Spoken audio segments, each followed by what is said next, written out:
નમસ્કાર, હું આસ્થા તિવારી જનાદેશ ન્યૂઝમાં તમારું સ્વાગત કરું છું। નજર કરીએ આજના મુખ્ય સમાચાર પર। શરૂઆત સુરતથી કરીએ તો સુરતમાં કાળજાના કટકા સમી દીકરીની પિતાએ કરી હત્યા। સુરતમાં ઘરકામ બાબતે ઝઘડો થતા મોતને ઘાટ ઉતારતો પિતા દીકરી પિતા માટે પોતાનો કાળજાનો કટકો હોવાનું કહેવામાં આવે છે। જો કે આ ઉક્તિ સુરતમાં તદ્દન વિપરીત જોવા મળી છે। અહીં એક પિતાએ જ પોતાની દીકરીને મોતની ઘાટ ઉતારી છે। 3 મહિનાથી દીકરી ઘરકામમાં આડોડાઈ કરતી હોવાથી ઝઘડા થતા હતા, જેથી ઉશ્કેરાયેલ પિતાએ દીકરીને મોતની ઘાટ ઉતારી દીધા। પોલીસે આરોપી પિતાને ઝડપી લઈ આગળની તપાસ હાથ ધરી છે।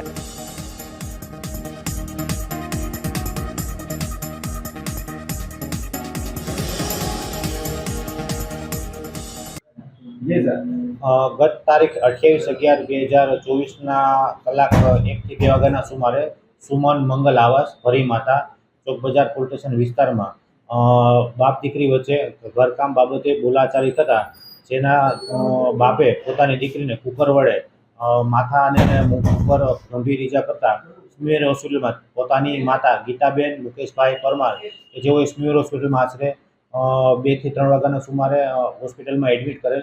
ત્યારબાદ ભોગ બનનાર જે છે એની તપાસ ઇન્વેસ્ટિગેશન ને બધું ચાલુ કરતા ભોગ બનનારની માતા ગીતાબેન પરમારની ફરિયાદ લેવામાં આવેલી અને એતાલીબેન ઉંમર વર્ષ 18 કે જેઓ છૂટક જોબ કરે છે તેઓની બાપ દીકરી વચ્ચે બોલાચાલી થતા તેઓને એડમિટ કરેલા અને મોડી રાત્રે જે એતાલીબેન છે ઇસ્મેર હોસ્પિટલમાં ડૉક્ટરે એને મરણ જાહેર કરેલા। ત્યારબાદ મરણ હત્યાનો કલમનો ઉમેરો કરવામાં આવેલ અને હાલ આરોપીને અરેસ્ટ કરેલ છે। તપાસ ચાલુ છે। સર, આરોપી શું કરે છે અને કેટલા દિવસથી પુત્રી સાથે એનું અનુબંધ છે? આરોપી જે છે એ ભાડાની રિક્ષા કરી અને રિક્ષા ડ્રાઇવિંગનું કામ કરે છે। પોતાના સંતાનમાં 2 દીકરા અને 2 દીકરીઓ છે, જેમાંથી બીજા નંબરની દીકરી હેતાલીબેન છે, જે બાબતે છેલ્લા 3 મહિનાથી બાપ દીકરી વચ્ચે અવારનવાર ઘરકામ બાબતે પ્રોબ્લેમ હતા અને કોઈ પણ ફોન આવતો તો કામ મૂકીને જતી રહી, જે બાબતે બોલાચાલી થયેલી।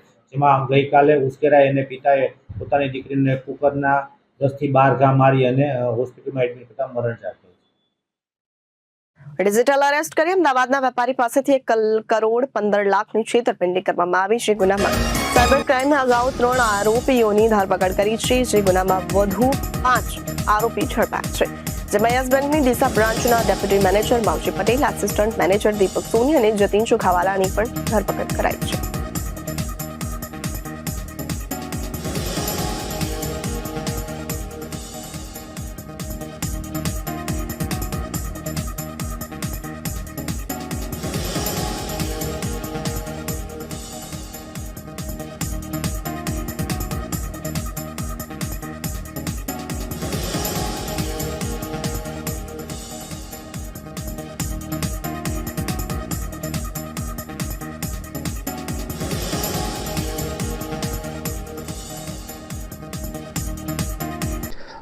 जो अहमदाबाद साइबर क्राइम ने 16 तारीख को एक एफआईआर रजिस्टर करी थी, जिसमें एक सीनियर सिटीजन के साथ डिजिटल अरेस्ट के नाम से 1 करोड़ 15 लाख की ठगाई हुई थी।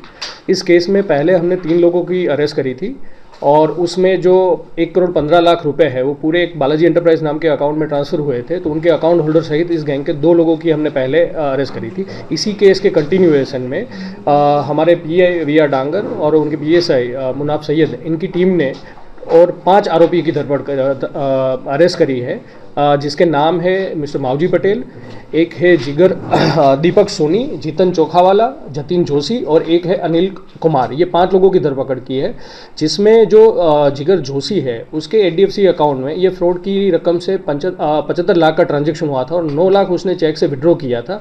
जो वो 9 लाख रकम हमने उसके घर से बरामद करी है और उनको सीज़ किया है। और इसके अलावा जो 4 लोग हमने अरेस्ट किए वो चारों लोग यस बैंक में काम कर रहे हैं और ये क्रिमिनल गैंग के साथ मिलकर उनको अकाउंट ओपनिंग में और हेल्प कर रहे थे पैसा विड्रॉ करने में। जो पहले 3 आरोपी है मावजी पटेल है, एक जतिन है और दूसरा है दीपक, ये तीनों है वो यस बैंक की डीसा ब्रांच में काम कर रहे थे और उसमें मावजी पटेल है वो डिप्टी मैनेजर है और दूसरे दोनों है वो असिस्टेंट मैनेजर है। इन लोगों ने जो आगे पहले एक अक्यूज अरेस्ट हुआ था शिवराज, उनका एक अकाउंट 13 तारीख को खोला था यस बैंक की डीसा ब्रांच में, और इसी एक सेविंग अकाउंट में जो केवाईसी करना चाहिए था उसमें जो लोकल एड्रेस जो अक्यूज अरेस्ट हुआ था उसका कोई डीसा में, वो एक बेसिकली राजस्थान का था। इन लोगों ने अपनी तरफ से कोई भी एक एड्रेस डाल के उसमें 13 तारीख को ये अकाउंट ओपन किया और 14 तारीख को उसी अकाउंट में 1 करोड़ का जो फ्रॉड की अमाउंट उसमें आई थी, उसमें 25 लाख विड्रॉ करने में इन लोगों ने चेक से उनकी हेल्प करी थी। और जो चौथा आरोपी है अनिल कुमार, वो यस बैंक की मड़ता ब्रांच में एक पर्सनल बैंकर है और सेल्स का काम कर रहा है। जो बालाजी अकाउंट एंटरप्राइज का जो अकाउंट खुला था मड़ता ब्रांच में, वो भी अकाउंट हमारी इन्वेस्टिगेशन में ये साबित हुआ है कि ये अकाउंट एक होटल में खोला गया था और पूरे फर्जी केवाईसी करके उस अकाउंट को खोला गया था और उसमें इन लोगों को अपना कमीशन मिल रहा था। सर, इसके अंदर बैंक कर्मचारी भी इन्वॉल्वमेंट है, तो क्या उनकी भी कोई रोल, उनका वो अकाउंट वो लिख देते थे या क्या थे उनकी? ये जो कोई भी अकाउंट या करंट अकाउंट या सेविंग अकाउंट ओपन होता है तो उसका केवाईसी करना और ड्यू डिलीजेंस करना एक रिस्पॉन्सिबिलिटी होती है बैंकर की। इसमें ये ध्यान में आया है कि जो बैंकिंग के डिप्टी मैनेजर है या सेल्स मैनेजर है वो इन लोगों के साथ, ये जो बैंक अकाउंट ओपनिंग करने वाले जो ये फ्रॉड करती है, अगर चाइनीज़ गैंग अलग अलग, उनको जो अकाउंट की ज़रूरत होती है तो उनके जो एजेंट्स हैं उनके साथ मिल के ये अकाउंट्स खुलवाते हैं। इस पर्टिकुलर केस में ये था कि यस बैंक की डीसा ब्रांच के जो तीनों डिप्टी मैनेजर और असिस्टेंट मैनेजर अरेस्ट हुए हैं, इन लोगों ने एक डील की थी कि जो 1 करोड़ रुपया उसके अकाउंट में आया था उसमें तो 10% उसको मिलने वाला था, और उसमें से जो DFC के अकाउंट में पैसा गया है वो भी जो दीपक है जो यस बैंक में काम कर रहा है, उनकी मोहल्ले में एक लड़का रहता है, उनको बोला था उसने कि 75 लाख तुम्हारे अकाउंट में आएंगे, विड्रॉ करके तुम्हें हमें देना है, उसके बदले में तुम्हें 50,000 दिए जाएंगे, और इन लोगों को 10% जो ट्रांजेक्शन होने उसका कमीशन मिलने वाला था। सर, इससे पहले भी साइबर क्राइम ने CBI के नाम से ठगी करते थे, वो गिरफ्तार किया, तो कहीं ना कहीं उनके साथ कुछ जुड़े हुए ऐसा कुछ मामला? नहीं, इसमें हमने पहले भी बोला था आपके माध्यम से कि जो पोल करने वाली जो गैंग होती है वो कंबोडिया और वियतनाम वहाँ पे बेस्ड होती है, और उनके लिए जो ये क्राइम की जो प्रोसीड्स होती है वो अलग अलग म्यूल अकाउंट में ट्रांसफ़र की जाती है। तो म्यूल अकाउंट्स जो वो प्रोवाइड करने वाले लोग हैं वो टेलीग्राम या अन्य माध्यम से इन लोगों के साथ जुड़े होते हैं, और ये जो क्राइम की प्रोसीड है क्रिप्टो करेंसी में उनको देने में मदद करते हैं।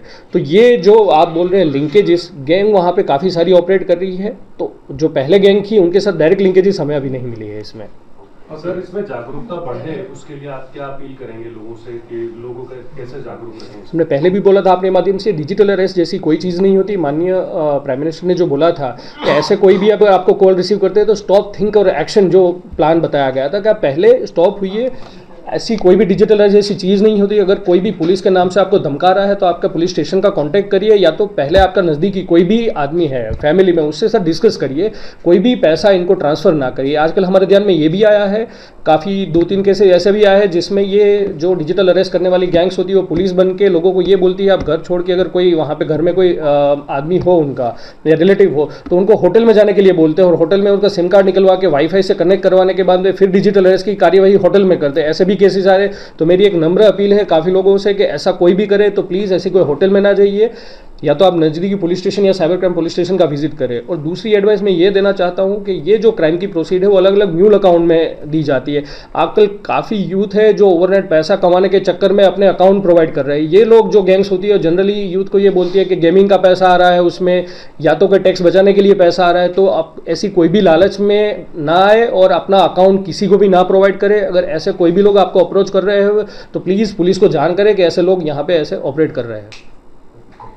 સુરતના ઉધના વિસ્તારમાં 2 રાઉન્ડ ફાયરિંગની ઘટના સામે આવી છે। આશીર્વાદ ટાઉનશીપ ગેટ પાસે આવેલ આરાધ્યા કોર્પોરેશન ઓફિસમાં ફાયરિંગની ઘટના બની છે।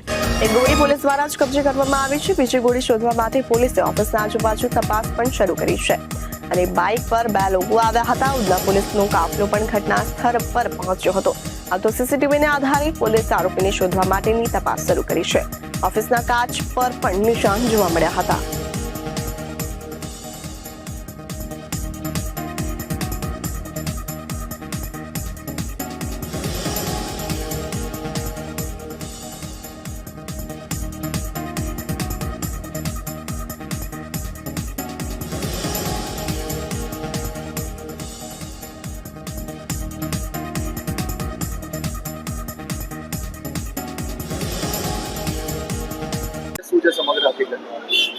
ઉધના વિસ્તારમાં વેલકમ પાન સેન્ટરથી પીસ પોઈન્ટ બાજુ જઈએ ત્યારે વચ્ચે આરાધ્યા ફાઇનાન્સ કરીને એક ફાઇનાન્સની જે કંપની છે, શોપ છે, એમાં એક ફાયરિંગની ઘટના બની છે।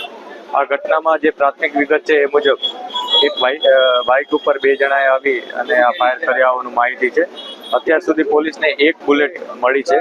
એટલે પ્રાથમિક દ્રષ્ટિએ કહી શકાય કે એક બુલેટ ફાયર થયેલ છે. પોલીસ તપાસ કરી રહી છે કે હકીકતમાં શું બનાવ છે. જેનું ફાઇનાન્સની આ જે ઓફિસ છે એને પણ વધારે ઊંડાણપૂર્વક પૂછપરછ કરી રહ્યા છે.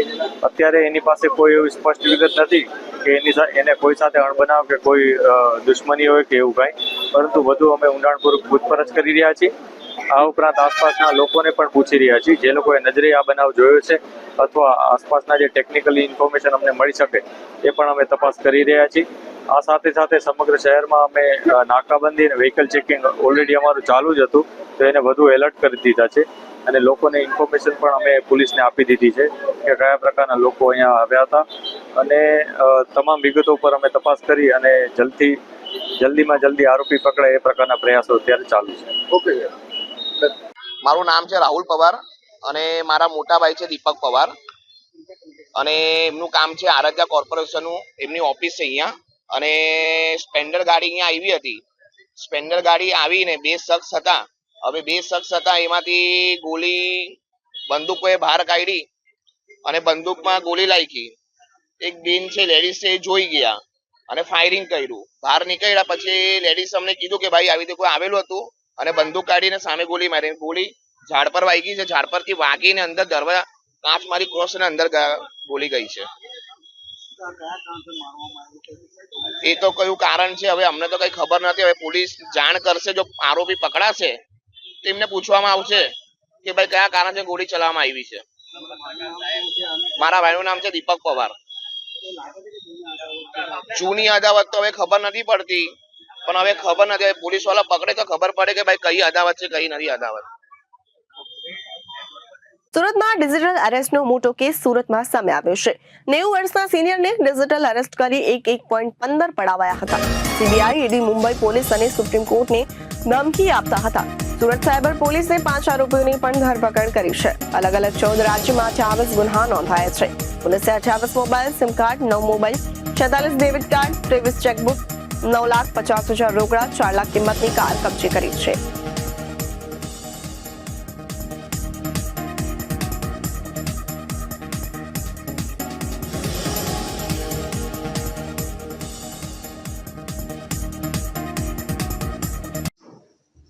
સુરત શહેર પોલીસ દ્વારા સાયબર ક્રાઇમનો ફ્રોડ આચરનાર વિરુદ્ધ એક મુહિમ ચલાવવામાં આવી છે. થોડા સમય પહેલાં જ સાયબર ક્રાઇમની ટીમો દ્વારા અલગ અલગ જગ્યા ઉપર રેડ કરી અને 15થી વધુ લોકોની ધરપકડ કરવામાં આવી છે અને આમાં 1800થી 1900 જેટલા NCCRP પોર્ટલ ઉપર આ એકાઉન્ટોની કમ્પ્લેન કરવામાં આવી હતી. 29થી વધુ રાજ્યો અને કેન્દ્રશાસિત પ્રદેશો પણ આનો ભોગ બનેલા છે. આ સાયબર ક્રાઇમ ફ્રોડનો આ લોકોની પૂછપરછ દરમિયાન 300થી વધુ તો અંદાજિત ફરિયાદો રજીસ્ટર થયેલી પ્રાથમિક હકીકત દરમિયાન મળી આવી છે. આ તપાસ દરમિયાન સાયબર ક્રાઇમ સેલની ટીમને કાલે એક વધુ સફળતા મળી છે. એક 90 વર્ષના સિનિયર સિટીઝન કાકાને આ લોકોએ પોતાનું 400 ગ્રામ જેટલું MD તમારું કુરિયરમાં આવ્યું છે અને આ ધમકી આપી મુંબઈના police officer, ED, CBI, supreme court વગેરે નામની ધમકીઓ આપીને ખોટા લેટરો, ખોટા ઓર્ડરો બતાવી કાકા પાસે અંદાજે 1.25 કરોડ રૂપિયા, 1,15,00,000 જેટલી વસૂલાત કરી લેવામાં આવી હતી. એમને 15 દિવસ જેટલો સમય જેટલા ડિજિટલ અરેસ્ટ રાખવામાં આવ્યા હતા. આ લોકોની પૂછપરછ દરમિયાન જે કાકાની વધુ પૂછપરછ દરમિયાન એમણે સ્કેચ બનાવીને એક માણસનો ફોટો પણ આઈડેન્ટિફાઈ સ્કેચ બનાવી આપ્યો કે આ માણસ જે એમને ડિજિટલ અરેસ્ટ કરેલા હતા એમનો ફોટો સ્કેચ પણ બનાવી આપ્યો છે. આ બાબતે એમને સાયબર ક્રાઇમ સેલનો સંપર્ક કરતા એમનું 1930 પોર્ટલ ઉપર કમ્પ્લેન કરવામાં આવી હતી અને એના પછી એમની અલગ અલગ માહિતીઓ એકઠી કરવામાં આવી હતી. સાયબર ક્રાઇમ સેલની ટીમને કાલે એક માહિતી મળી હતી કે આ લોકો, આ ગેંગ જે ડિજિટલ અરેસ્ટમાં સંડોવાયેલ છે, આ ગેંગ દ્વારા અલગ અલગ બેન્કોમાંથી, કરંટ એકાઉન્ટમાંથી કેશ વિડ્રો કરવામાં આવે છે. તો આ અનુસંધાને કાપોદ્રા વિસ્તારમાં HDFC બેંક પાસે એક જગ્યાએ વોચમાં રહી અને 5 ઇસમોને પકડી પાડવામાં આવ્યા, જેમની પાસે 9.5 લાખ રૂપિયા જેટલા બેંકમાંથી કેશ વિડ્રો કરેલા મળી આવ્યા છે. એક 4-વ્હીલ ગાડી મળી આવી છે i20. આ 5 જે માણસો પકડાયા છે એમાં રમેશ કાતરિયા, ઉમેશ કરશનભાઈ જિંજાળા, નરેશ ભીખાભાઈ હિંમતભાઈ સુરાણી, રાજેશ અર્જુનભાઈ દિહોરા અને ગૌરાંગ હરસુરભાઈ રાખોલિયા છે. આ 5 માણસોનું મેઇન કામ હતું, જેમાં 3ના નામે તો એમના પોતાના જ નામે કરંટ એકાઉન્ટ અને બીજા એકાઉન્ટો ખોલવામાં આવ્યા હતા અને આ એકાઉન્ટમાં પૈસા ટ્રાન્સફર કરાવવામાં આવતા હતા. આમનો સાથે એક જે વોન્ટેડ આરોપી છે પાર્થ સંજય ગોપાણી, જે કંબોડિયા છે હાલમાં 6 મહિનાથી, આ ચાઇનીઝ ગેંગો સાથે સંપર્કમાં રહી ઇન્ડિયન અને ચાઇનીઝ ભેગા થઈ અને આ ગેંગ ડિજિટલ એરેસ્ટ સાથે જ સંકળાયેલ છે. આવી રીતે અલગ અલગ વૃદ્ધોને અને અલગ અલગ લોકોને ટાર્ગેટ કરી અને એમની પાસેથી મોટી રકમ પડાવતી હોય છે. આમણે પાસેથી એક i20 ગાડી પણ કબજે લેવામાં આવી છે. આ ગાડીનું આ લોકો પોતાનું જે તાજેતરમાં ઓફિસમાં રેડ સાયબર ક્રાઇમ સેલ દ્વારા કરવામાં આવી હતી. એટલે આ લોકો ગાડી એક i20 રાખી હતી, જેનું રોજનું ભાડું 1000 રૂપિયા લેખે ચૂકવતા હતા અને ગાડીમાં જ તે આ લોકો પોતાની ઓફિસ બનાવી અને કામ કરતા હતા. આમની તપાસ દરમિયાન પાર્થ આ લોકો જે એમના કરંટ એકાઉન્ટમાં પૈસા આવે એ બેંકમાંથી 5 લાખ જેટલી એકાઉન્ટ ચેકથી વિડ્રો કરી આમને રાજેશને આપતા હતા. રાજેશ આ એમાઉન્ટ USDTમાં કન્વર્ટ કરી અને ચાઇનીઝોને આગળ આપતા હતા. આમના આંગળીયાના ટ્રાન્ઝેક્શનો, USDTના ટ્રાન્ઝેક્શનો અને બેંક એકાઉન્ટ, ડેબિટ કાર્ડ વગેરે ઘણી બધી વસ્તુઓ આમની પાસેથી કબજે લેવામાં આવી છે. આમના વિરુદ્ધમાં જ અલગ અલગ રાજ્યોમાં 14 રાજ્યોમાં NCCRP પોર્ટલ ઉપર 28થી વધુ કમ્પ્લેનો થઈ છે. મેજોરિટી કમ્પ્લેન ડિજિટલ એરેસ્ટની હોવાની જ શક્યતા છે. તો ટૂંકા સમયમાં સાયબર સેલ દ્વારા 20થી 25 આરોપીઓને ટોટલ પકડી પાડવામાં આવ્યા છે અલગ અલગ સાયબરના ફ્રોડમાં. લોકોને એક નમ્ર અપીલ ફરીથી કરશું કે પોલીસ, ED, કસ્ટમ કોઈપણ વિભાગ દ્વારા ક્યારેય પૈસા ભરવામાં કહેવામાં આવતું નથી. કોઈને બાંધીને ઘરમાં રાખવામાં, ડિજિટલ એરેસ્ટ કરવામાં આવતા નથી. એટલે આવો કોઈ પણ પ્રકારના કોલ આવે તો એ અવોઇડ કરવા. મુન્દ્રા ખાતે ગુજરાત યુવક કોંગ્રેસનો હલ્લાબોલ કાર્યક્રમ યોજાયો. નોકરી નહીં આપો તો નશો નહીં ઉદ્દેશ સાથે આજે કચ્છમાં મુન્દ્રા ગામમાં પ્રદેશ ગુજરાત કોંગ્રેસ દ્વારા રાષ્ટ્રીય બૂથ કોંગ્રેસ પ્રમુખ ઉદય ભાનુચી હરપાલસિંહ चुड़ासमानी गुजरात प्रदेश कार्यकारी प्रमुख इंद्र विजय सिंह गोहिल खास उपस्थित कार्यक्रम में योजायो हतो। देखिए, हमारा कैंपेन है नौकरी दो नशा नहीं। इसकी शुरुआत हमने दिल्ली में की थी और गुजरात में स्टेट वाइज इसकी शुरुआत कर रहे हैं। सिंपल सी बात है, पूरे देश में आज युवा भारत में दो चीजें हैं जो भारत को खत्म कर रही हैं, भारत के भविष्य में खतरा है, बेरोजगारी और नशा। बेरोजगारी 50 साल में सबसे ज्यादा भारत देश में आज है और नशा हर एक युवाओं के अंदर, लाखों युवाओं के रगों में चल रहा है और इसकी जिम्मेदारी भारत की सरकार, बीजेपी की सरकार की है, जिसमें बिल्कुल विफल रहे हैं। यहाँ पे आने का मतलब पूरी दुनिया में सबसे ज्यादा अगर ड्रग्स एक बार कहीं पकड़ा गया तो वो मुद्रा पोर्ट में पकड़ा गया, जो मोदी जी के दोस्त अडानी जी की पोर्ट है। और आज जो अगर हम देश की स्थिति देखें तो पूरी दुनिया में कहीं अडानी जी के खिलाफ अरेस्ट वारंट निकला है, कितने देशों ने उनका काम ब्लैकलिस्ट कर दिया, उनके खिलाफ आंदोलन हो रहा है। तो पूरी दुनिया जानती है ये अडानी जिसको मोदी जी ने काम दिलवाया वो करप्शन का सिंबल बन चुका है, ड्रग्स का सिंबल बन चुका है। उसके खिलाफ कार्रवाई होनी चाहिए। हम डिमांड करते हैं कि उसको जेल में डालकर निष्पक्ष जो है कार्रवाई हो, JPC बनाए और अगर मोदी जी का दोस्त बेकसूर है तो वो बाहर आ जाएगा और अगर वो बेकसूर है तो मोदी जी को कार्रवाई करने में कोई हिचक भी नहीं होनी चाहिए। खास करके बात की जाए तो पहले भी कांग्रेस वाले ने आंदोलन किया हुआ है और फिर उसके अडानी के साथ मिलजुल के कंपनी चला रहे हैं और बीजेपी में शामिल हो गए। आपका क्या कहना है?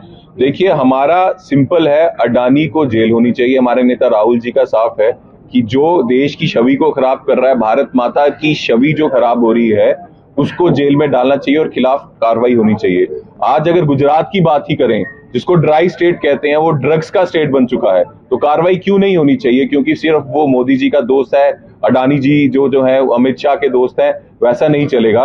इसलिए कार्रवाई होनी चाहिए। तेलंगाना के CM हैं, उन्होंने 2 दिन पहले 1 करोड़ रुपए जो मिले थे अडानी से उसको वापस किए, डिसोन किया कि हमें अडानी से कोई मदद नहीं चाहिए। और सिंपल जो भी दोषी है हम कार्रवाई की डिमांड करते हैं। जिस तरह से बीजेपी बोल रही है कि कहीं कांग्रेस की स्टेटों का भी नाम आ जाएगा, कोई भी दोषी है आप उसको जेल में डालो, कार्रवाई करो। अगर कांग्रेसी कोई उसमें आपको लगता है जिस तरह से आप रोक रहे तो करो ना, आपको दिक्कत क्यों हो रही है? आपका दोस्त है, आपके में हाथ है, आप बिजनेस पार्टनर मोदी जी अडानी के हैं, इसलिए कार्रवाई नहीं हो रही। अगर आपको लग रहा है, हम तो सीधे बोल रहे हैं, हम नहीं डर रहे, कार्रवाई करो और जो दोषी है उसको जेल में डालो। झारखंड में हेमंत सोरेन चौथी वखत मुख्यमंत्री तरीके शपथ लीधा है। रांचीना मोरहाबादी मैदान में आयोजित भव्य समारंभ में विरोध पक्षना नेता ओए पण भाग लीधो छे। राज्यपाल संतोष गंगावरे तेमनो पद अने गुप्तांतना शपथ लेवडाव्या हता। और आज के ऐतिहासिक दिन के गवाही बने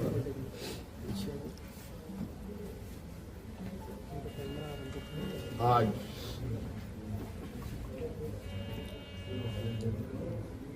भव्य शपथ ग्रहण के बाद नई सरकार गठन के मार्ग प्रशस्त हुए हैं। उसके पश्चात आज हम प्रोजेक्ट भवन में आए हैं और बहुत सारे बिंदुओं के साथ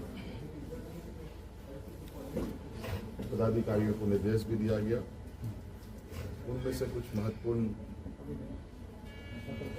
बिंदु हमारे सामने थी जिसका हम लोगों ने निष्पादन किया।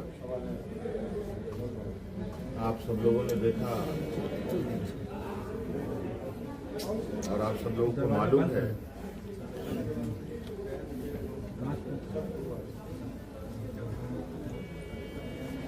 केंद्र सरकार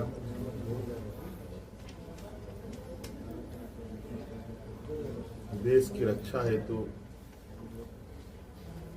अग्निवीर जैसी कार्यक्रम को चला रही है।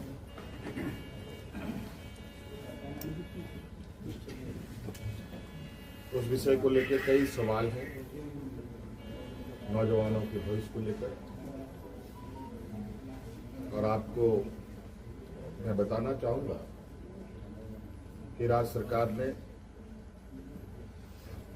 हम लोगों ने पहले ही ये निर्णय लिया था कि झारखंड राज्य के जो भी नौजवान अग्निवीर में शामिल होंगे और किसी घटना में अगर उनकी मृत्यु होती है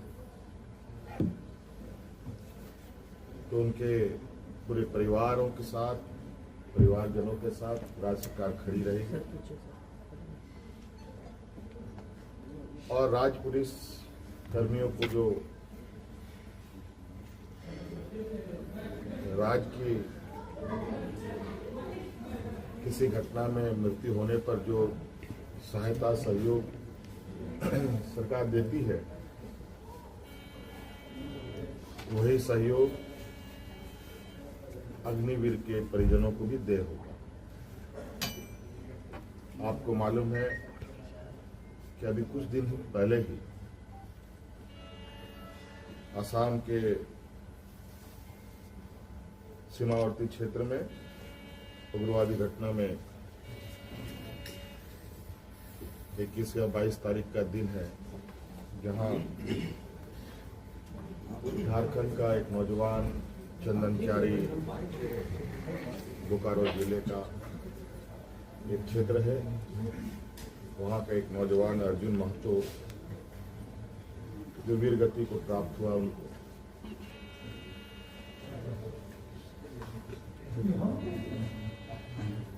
और आज हमने उनके परिजनों को बुलाया, उनके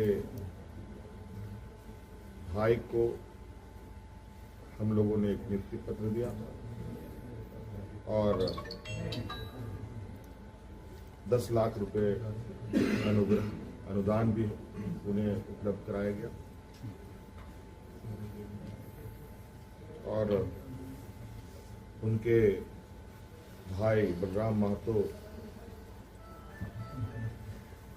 बोकारो समाहरणालय में चतुर्थ वर्ग के पद पर उनको नियुक्त भी किया गया।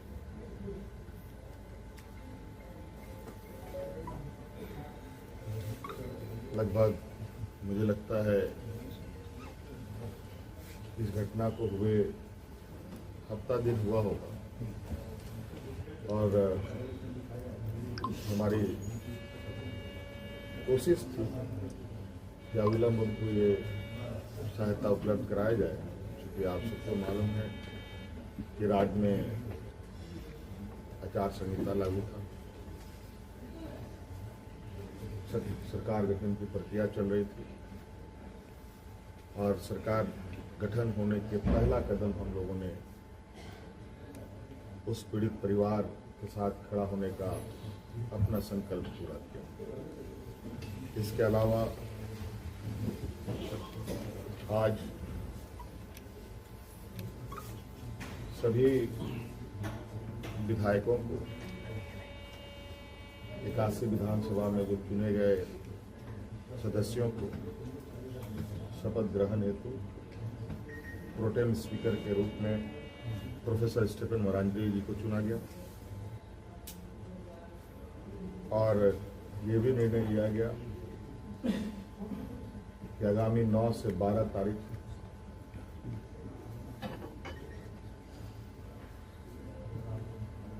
सरकार का प्रथम सत्र आहूत होगा और ये भी निर्देशित किया गया कि जो हमने निर्णय लिया था कि मैया सम्मान योजना के तहत दिसंबर माह से महिलाओं के खाते में 2,500 रुपये देने का, उसे भुगतान किया जाएगा प्रति माह। केंद्र सरकार में हमारा जो बकाया है 1,36,000 करोड़ रुपया,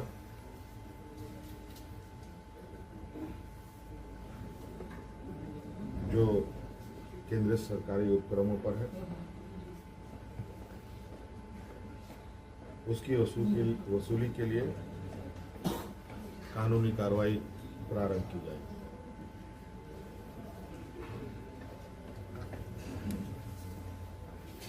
आपको पता है ये राज्य देश का सबसे पिछड़ा राज्य है।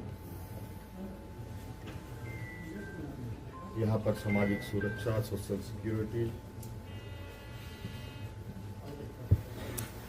अत्यंत महत्वपूर्ण और आवश्यक है। इसके तहत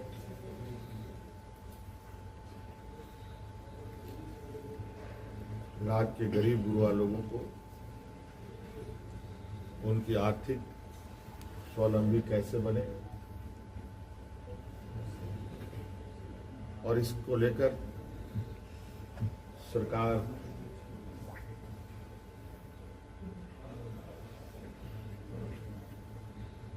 को अपनी आय बढ़ाने की आवश्यकता होगी। इसके लिए नए स्रोत खोजे जाएंगे। खनन क्षेत्र में लागू या चल रहे पुराने करों की समीक्षा होगी और उसमें वृद्धि एवं न्यायिक मामलों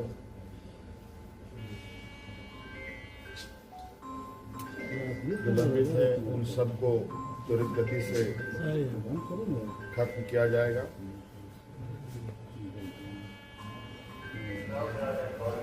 खनन क्षेत्र में जितनी अधिक दरें बढ़ाई जा सकती है, इस पर सरकार आगे बढ़ेगी। आप सबको मालूम है कि हम लोगों ने उत्पाद सिपाही में भर्ती की प्रक्रिया पूरी कर ली है, लेकिन इस प्रक्रिया के तहत बड़े पैमाने पर नौजवानों की जाने गई हैं, जो बहुत ही दुखद घटना के रूप में हमारे सामने आया है।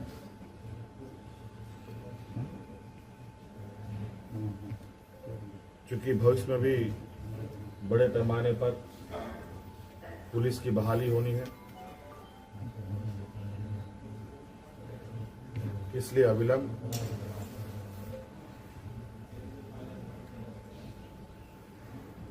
पिछले हुए नियुक्ति में जो घटना घटी है उसकी समीक्षा की जाएगी।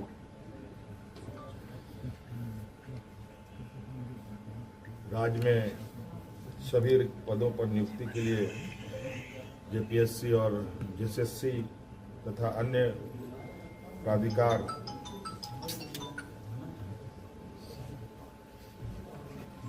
1 जनवरी 2025 के पूर्व परीक्षा कैलेंडर प्रकाशित किया जाएगा और जो लंबित रिजल्ट्स हैं उनको प्रकाशित किया जाएगा।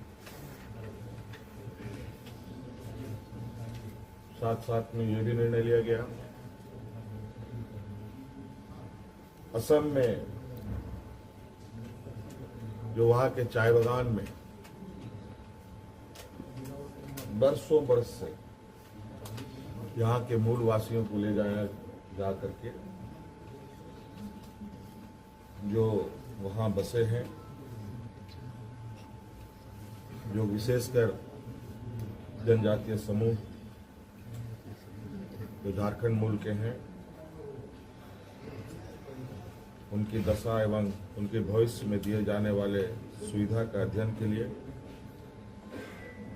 सर्वदलीय प्रतिनिधि मंडल एवं पदाधिकारियों का दल असम जाकर जमीनी स्तर पर अध्ययन करेगी और सरकार को प्रतिवेदन सौंपेगी। ये कुछ महत्वपूर्ण बिंदु आपके हम समक्ष हमने रखा है। बाकी चीजें और भी है जो हम समय समय पर आप सब लोगों के समक्ष अवगत कराने का काम करें। फ्लोर टेस्ट जो है रखूंगा। मैं झारखंड राज्य के मुख्यमंत्री के रूप में अपने कर्तव्यों का श्रद्धापूर्वक और शुद्धि अंतःकरण से निर्वहन करूंगा तथा मैं भय या पक्षपात, अनुराग या द्वेष के बिना सभी प्रकार के लोगों के प्रति संविधान और विधि के अनुसार न्याय करूंगा।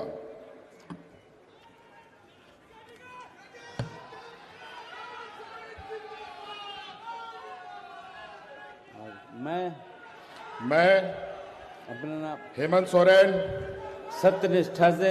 सत्यनिष्ठा से प्रतिज्ञान करता हूं कि जो विषय झारखंड के राज्य के मुख्यमंत्री के रूप में मेरे विचार के लिए लाया जाएगा अथवा मुझे ज्ञात होगा उसे किसी प्रकार व्यक्ति या व्यक्तियों को तब के सिवाय जबकि ऐसे मुख्यमंत्री के रूप में अपने कर्तव्यों के समय निर्वहन के लिए ऐसा करना अपेक्षित हो मैं प्रत्यक्ष अथवा अप्रत्यक्ष रूप से संसूचित या प्रकट नहीं करूंगा।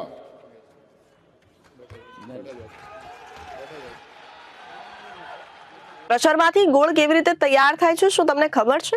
આ ક્રશરમાંથી ઓર્ગેનિક ગોળને કેવી રીતે બનાવવામાં આવે છે તેનો વિડિયો બાબા રામદેવે સોશિયલ મીડિયા પર શેર કર્યો છે। आज आपको बता रहे हम कोहलू का ऑर्गेनिक गुड़ कैसे तैयार होता है। भारत ऋषि और कृषि का देश है, ये कृषि का देश है, कृषि संस्कृति और ऋषि संस्कृति का देश है। अब इसमें ये 3 जगह, इधर आओ भाई महेंद्र, करो ये कार्यक्रम। पहले उधर रस आया, इधर पका, इधर और ज्यादा पका, फिर आगे पका। पकने के बाद वो एक घानी थी, ये दूसरी घानी है। अब इस घानी में इसको गुड़ को भी यहाँ ठंडा कर दिया गया। अब जो है इसके ऊपर आपको इसको काट भी सकते हैं, इसको ऐसे ही।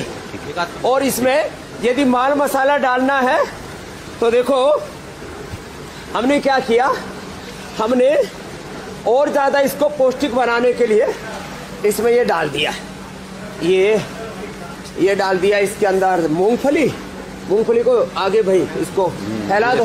ये मूंगफली डाल दी और ये मूंगफली, और इसमें डाल दिया ये नारियल भी ऐसे डाल दिया। कितना सुंदर लग रहा है, और खाने में तो फिर आनंद ही आनंद आएगा। ये और इसके अंदर आयरन होता है, कैल्शियम होता है, इसके अंदर विटामिन B12 से लेकर के फोलिक एसिड, गर्भवती महिलाएं खाते हो तो बच्चे बड़े तंदुरुस्त होते। ये सफेद तिल है, ये तिल डाल दिया, क्या बात है। और ऐसे सफेद तिल डाल दिया, और फिर ये सब डाल करके फिर इसको बढ़िया से इसकी कटाई कर लेते हैं। तो फिर देखो ये ऐसे तैयार हो जाता है, ऐसे। और फिर इसको देखो ठंडे कपड़े के ऊपर उतारते हैं। ये ऐसे गीला कपड़ा है, इसके ऊपर उतार लेते हैं। अब देखो आपको आगे का प्रोसेस बताता हूँ। आप देखो पीछे हो जाइए, नहीं आ रहा काम की। ये गन्ना है और ये गन्ने में ये गन्ना का सीधा रसा है, इसको पकाया, फिर इसको इधर डाला। अब देखो इधर डालने के बाद फिर इधर डाला, इसमें डालने के बाद इसमें सुकलाई डालते हैं। ये सुकलाई जो है ये भिंडी जैसा एक पौधा होता है ऐसा ये, और इसको जब ऐसे आप देखते हो ना, ये देखो लार लार सी टपकती है इसके अंदर से, ये लार लार सी टपकती है। फिर इसको क्या करते हैं, इसको ऐसे डाल देते हैं ऐसे। अब इससे इसकी सारी जो गंदगी है ना, वो सारी गंदगी निकल जाती है। ये ऐसे देखो, ये पूरा इसकी लार ही लार है इसके अंदर। आप इसको देखेंगे ना, ये देखो ऐसे ऐसे ऐसे लार लार सी है। इससे फिर ये देखो इधर ये करना, इसको हिलाना भाई जरा। देखो ये गुड़ अब ये पक रहा है। ये पकने के बाद जो है पूरा का पूरा ये जो गुड़ आप देख रहे हो ना, जैसे वो उछाल रहा था वैसे हो जाता है। और इसको जब आप खाते हैं ना, हा एक बाइट में ऐसा लग रहा है पूरा संसार का सुख मिल गया है। आगे इसका प्रोसेस क्या हुआ बताता हूँ। ये कोहलू के गन्ने का गुड़, हमारा डॉक्टर साइंटिस्ट भी इधर है। अनुराग क्या क्या गुण है इसके? स्वामी जी इसके अंदर बहुत अच्छी क्वालिटी का कैल्शियम है, फास्फोरस है, आयरन भी है, हड्डियों के लिए मजबूत रखने वाला काम है, सब विटामिन है स्वामी जी इसके अंदर। आपको देख रहे हैं vitamin B12, vitamin B1, B6, जो भी नेचर ने गन्ने के अंदर पैक किया है वो सब गुड़ में आ जाता है सब। अच्छा, सफेद चीनी में वो ऐसा नहीं मिल पाता, वो रिफाइंड शुगर। शहर वालों को ऐसे गन्ना खाने का, गन्ना चूसने का मौका तो मिलता नहीं, चीनी खाते रहते हैं। अब इसमें तो आयरन है, कैल्शियम है, फास्फोरस है, और जो है विटामिन B12, और गर्भवती महिलाओं के लिए फोलिक एसिड। हाँ। और स्वामी जी अच्छे वाले फाइटो कंपाउंड्स भी हैं, फाइटोफिनॉल्स भी हैं, अच्छे हेल्दी फाइटो स्टेरॉइड भी थोड़े थोड़े इसमें पाए जाते हैं। क्या है चीनी में स्वामी जी सिर्फ और सिर्फ सुक्रोज है। हाँ। सिर्फ रिफाइंड वर्जन है, रिफाइंड शुगर है, और कुछ नहीं है सर। बाकी सब जो भगवान ने नेचर ने दिया है, जो गन्ने के अंदर है स्वामी जी, वो गुड़ के अंदर पाया जाता है। ओहो, और इतना टेस्टी तो है ही स्वामी जी। ऐसे कोई खा सके तो जीरा खा लेना, लीवर के लिए, पेट के लिए, जॉन्डिस के लिए बड़ा अच्छा है।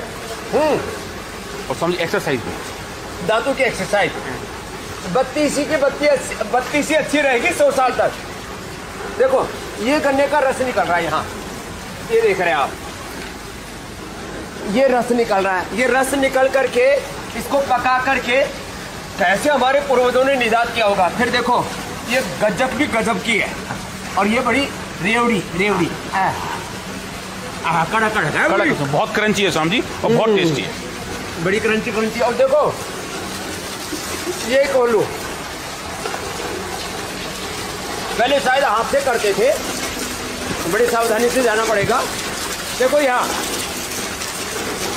इसमें गन्ना पेल रहे हैं, ऐसे पेलते हैं, ये पेल रहा ऐसे, और ऐसे गन्ना पेल करके ये रात दिन चलता है प्रोसेस। और ये गन्ना हमने अपने खेतों में पैदा कर रखा है, ऑर्गेनिक। फिर बैलगाड़ी से इसको लेके आते हैं।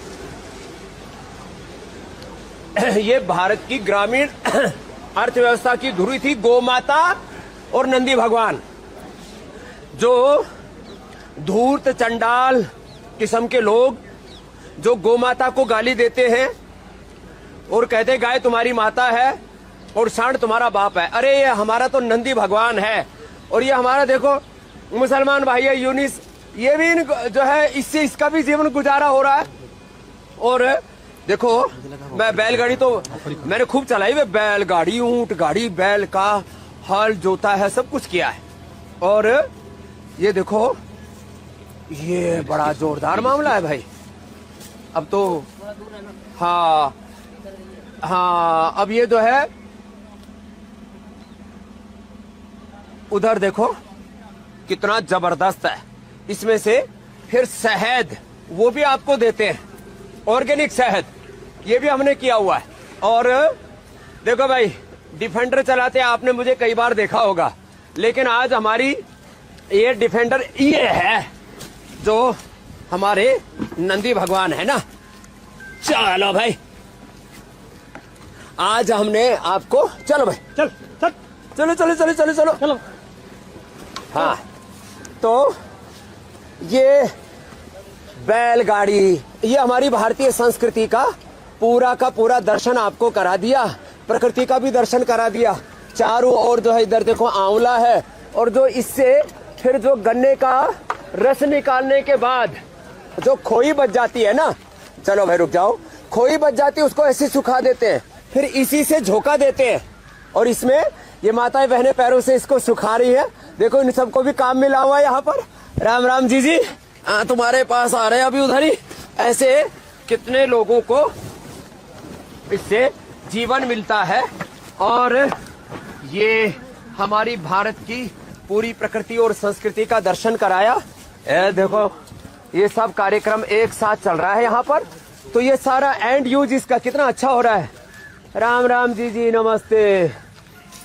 कहाँ से हो? तेली वाले गाँव से हो? यही सेवा कर रहे हो? हाँ, आनंद है? बच्चे बच्चे ठीक है सब? अच्छा, तुम इसको सुखा रही हो? क्या नाम है थारो?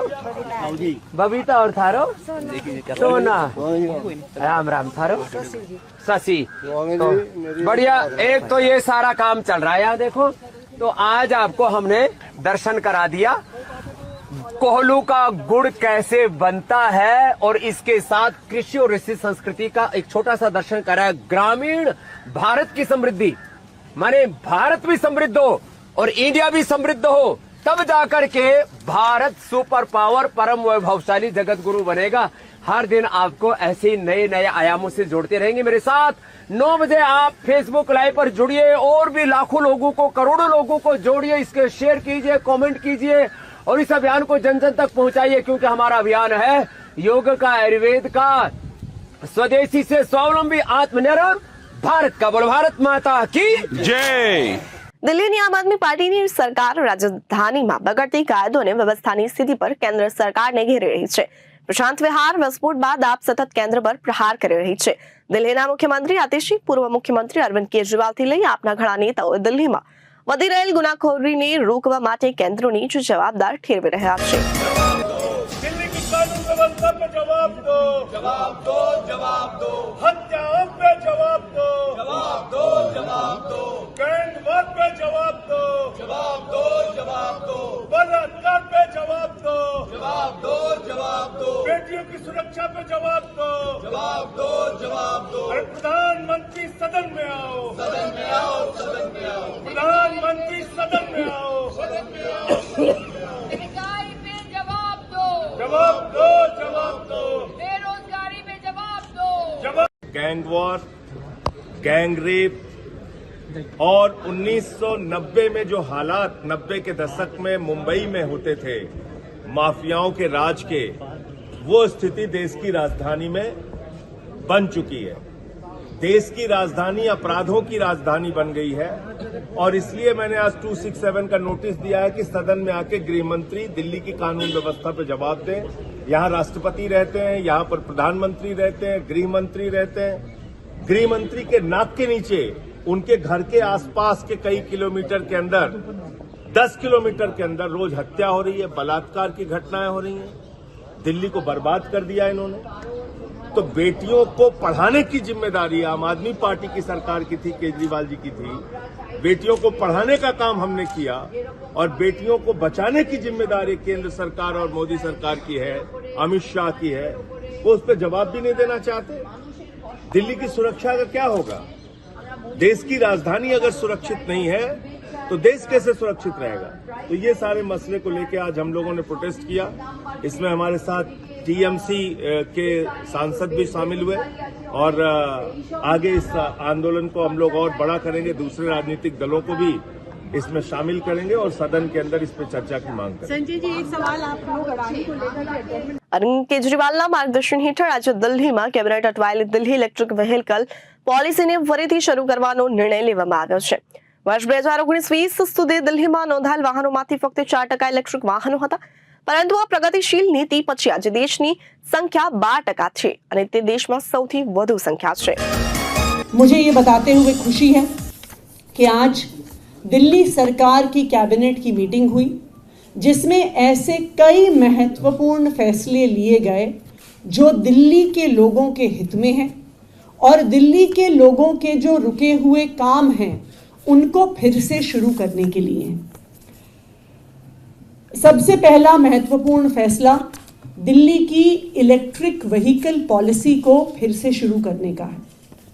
जैसा कि आप सब जानते होंगे कि 2020 में जब दिल्ली की इलेक्ट्रिक व्हीकल पॉलिसी आई अगस्त 2020 में, तो दिल्ली पूरे देश में शायद one of the first states थी जो इतनी प्रोग्रेसिव इलेक्ट्रिक व्हीकल पॉलिसी लेके आई। इस पॉलिसी का क्या नतीजा हुआ? इस पॉलिसी का नतीजा हुआ कि जहां 2019-20 में 4% से कम व्हीकल्स इलेक्ट्रिक होते थे दिल्ली में, दिल्ली सरकार की ईवी पॉलिसी आने के बाद 2023-24 का अगर हम आंकड़ा देखें तो दिल्ली में टोटल रजिस्टर होने वाले सभी व्हीकल्स में से 12% इलेक्ट्रिक व्हीकल्स थे, जो हाईएस्ट इन द कंट्री है। यानी किसी भी और राज्य में इतना high percentage of electric vehicles registration नहीं था, नंबर 1। और ये नेशनल एवरेज जो 6% है उसका दुगना है। तो दिल्ली की अरविंद केजरीवाल जी की ईवी पॉलिसी देश भर में सराही गई और ये तो सिर्फ 2 व्हीलर्स 3 व्हीलर्स और गाड़ियों के लिए पॉलिसी थी। ईवी बसेस खरीदना तो इससे बिल्कुल अलग था। लेकिन अरविंद केजरीवाल जी को जेल भेजकर इस ईवी पॉलिसी में भी पिछले 10 महीने से अड़ंगा डाला गया।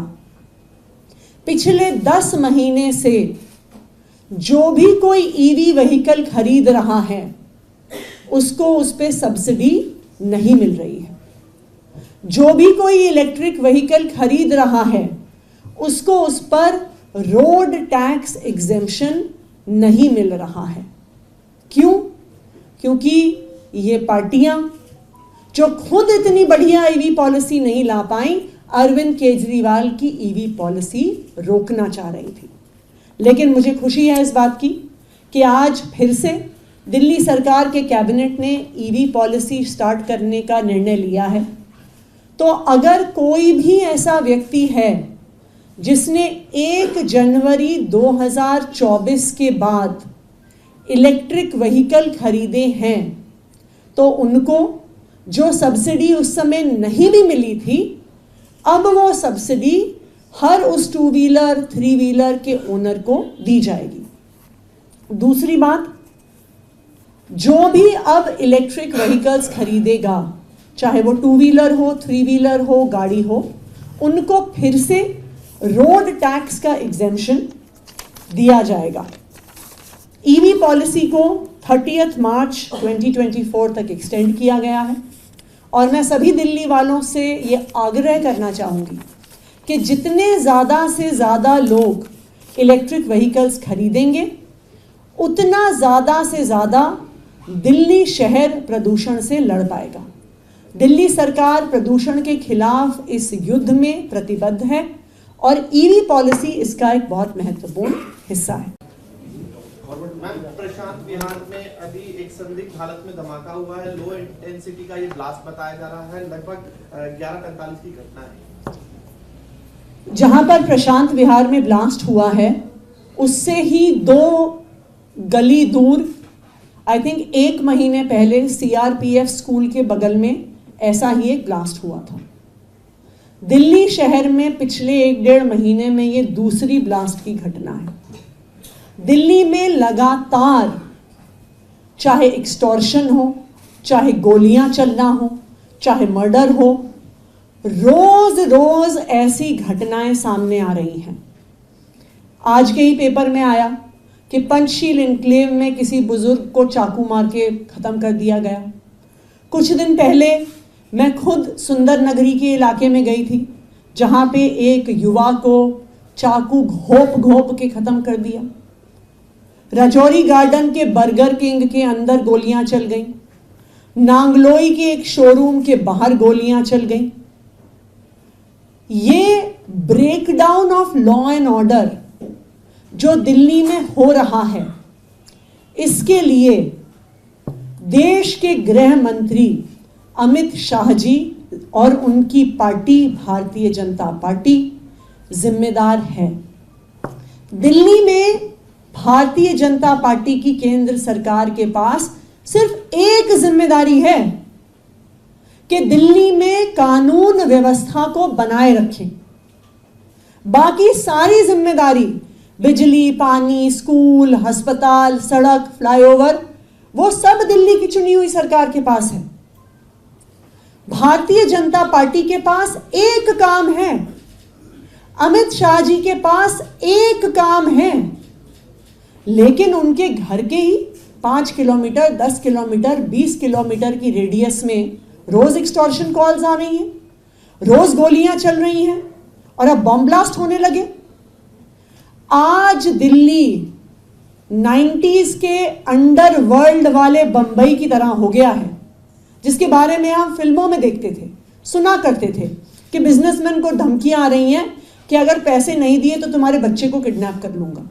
जहां दिन दहाड़े बुजुर्गों पे गोली चल रही है, जहां दिन दहाड़े चाकू से घोंप कर युवाओं को मारा जा रहा है, तो मैं भारतीय जनता पार्टी से ये कहना चाहूंगी कि अगर देश के गृह मंत्री को चुनाव प्रचार से फुर्सत मिले, झारखंड में चुनाव प्रचार, महाराष्ट्र में प्रचार, हरियाणा में प्रचार, उसी में उनकी सारी ऊर्जा जा रही है। अगर उन्हें चुनाव प्रचार से फुर्सत मिले तो वो दिल्ली वालों की सुरक्षा के बारे में भी सोचें। दिल्ली सरकार ने हमेशा से प्रतिबद्धता दिखाई है दिल्ली के लोगों को स्वास्थ्य सुविधा देने के लिए।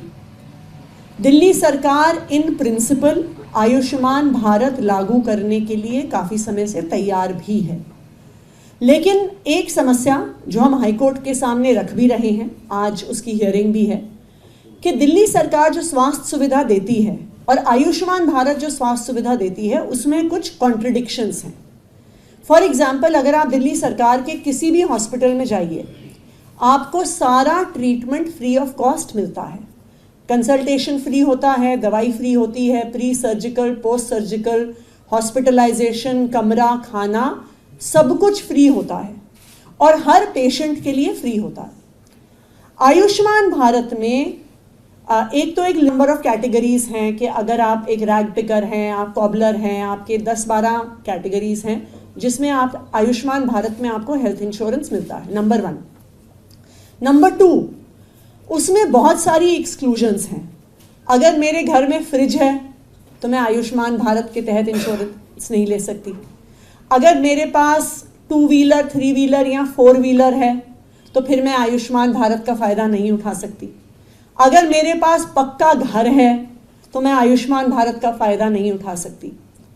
सेकंड, एक इम्पॉर्टेंट कॉन्ट्रडिक्शन ये है कि आयुष्मान भारत किसी भी एक परिवार पर 5 लाख प्रति साल की कैपिंग लगाता है। तो अगर परिवार का एक सदस्य बीमार हो जाए और उसको 10 लाख रुपए का खर्चा आ जाए तो पहले तो 5 लाख उनको उसमें से देने पड़ेंगे, और अगर उसके बाद परिवार का कोई दूसरा सदस्य बीमार हो जाए तो उनको उसमें भी कोई फायदा नहीं मिलेगा। लेकिन आज की स्थिति में अगर परिवार के 2 सदस्य भी दिल्ली सरकार के हॉस्पिटल में एडमिट हों, चाहे 5 लाख खर्चा आए, चाहे 10 लाख आए, चाहे 50 लाख आए, सारी treatment free of cost available है। तो अब जो इम्प्लीमेंटेशन की समस्या है वो ये है कि जब दिल्ली सरकार सारी सुविधा हॉस्पिटल में फ्री दे रही है तो जो एक्सक्लूजन्स आयुष्मान भारत में हैं उसको कैसे हम इनकॉर्पोरेट करें, क्योंकि किसी से भी हम फ्री मेडिकल केयर हटाना नहीं चाहते। इसलिए अभी इसकी इम्प्लीमेंटेशन के लिए हेल्थ डिपार्टमेंट को डायरेक्शन दी गई है कि वो कोई ऐसा तरीका निकालें जिससे किसी को भी जिसको आज दिल्ली में फ्री हेल्थ केयर मिल रहा है उससे विड्रॉ ना किया जाए, उसके साथ साथ आयुष्मान भारत की सुविधा मिल पाए। तीसरा, आज कैबिनेट ने एक महत्वपूर्ण निर्णय लिया है गुरु नानक आई हॉस्पिटल में, गुरु नानक आई सेंटर में एक ऑप्टोमेट्री ट्रेनिंग विंग की शुरुआत करने का।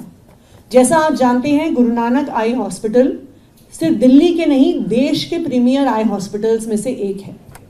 लेकिन ऐसा माना जाता है, और ये एक वेल एस्टैब्लिश्ड फैक्ट है, कि आँखों की समस्या ज़्यादा बढ़ती इसलिए है क्योंकि समय से आँखों का चेकअप नहीं होता, टाइमली सही नंबर का चश्मा नहीं दिया जाता।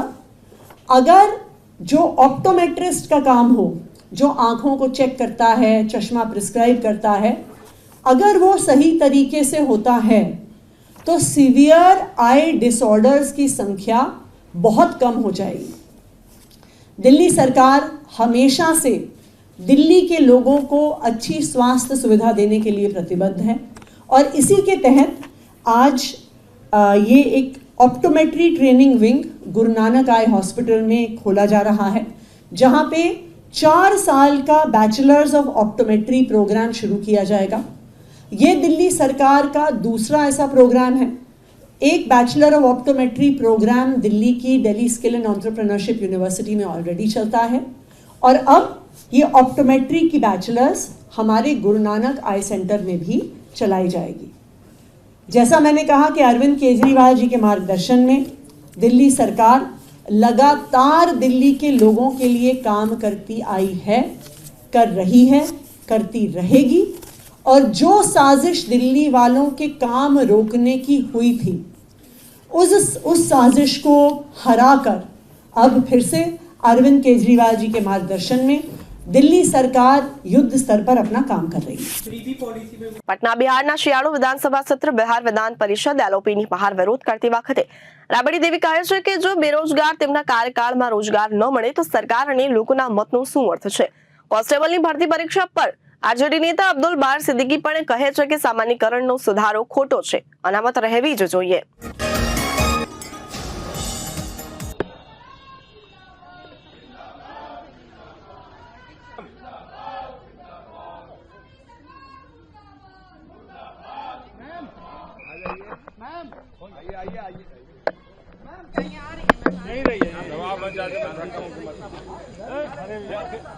फोटोग्राफर सब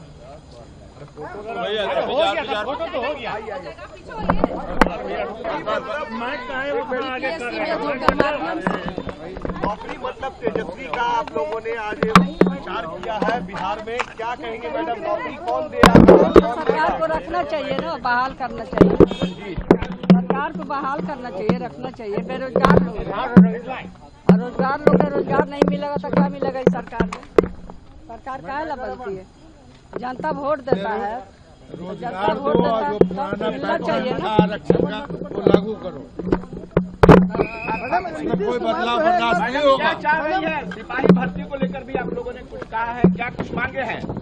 यही मांगे हैं कि जो नॉर्मलाइजेशन वाला जो अभी सुधार किया है वो गलत है, जो आरक्षण का है और वो सब है वो रहना चाहिए। चलिए ना, निकल रहे हैं तो बाद में निकल रहे हैं। गरीब का पैसा 225 करोड़ का बजट, 225 करोड़ का जो बजट है वो गरीब की गाढ़ी कमाई का नीतीश कुमार जी बिहार भ्रमण के नाम पर दुरुपयोग कर रहे हैं। उसी रुपया को अगर चाहते हैं बेरोजगारों को रोजगार देना तो उसी को उद्योग धंधा लगाने का काम करे बस। આ હતા અત્યાર સુધીના મુખ્ય સમાચાર। ફરી મળીશું નવ વિગત સાથે, ત્યાં સુધી જોતા રહો જનાદેશ ન્યૂઝ। નમસ્કાર।